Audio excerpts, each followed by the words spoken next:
Okay guys, today we will be filling up our baby duck's water. So, let's go over here.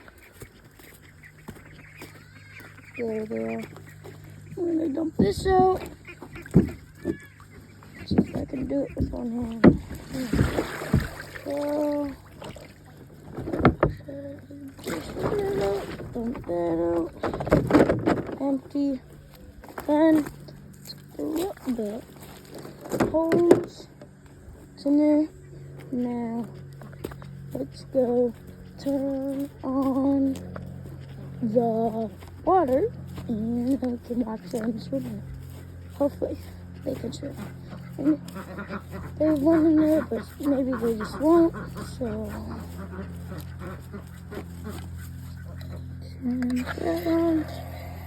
Go over here.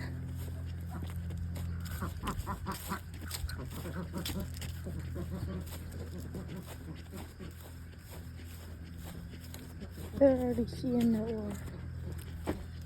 So, should be filling up. There's air pockets, so it is going.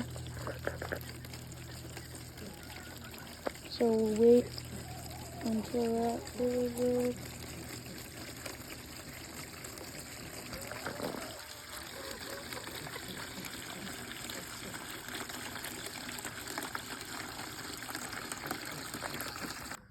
And there we go, it is all filled up now.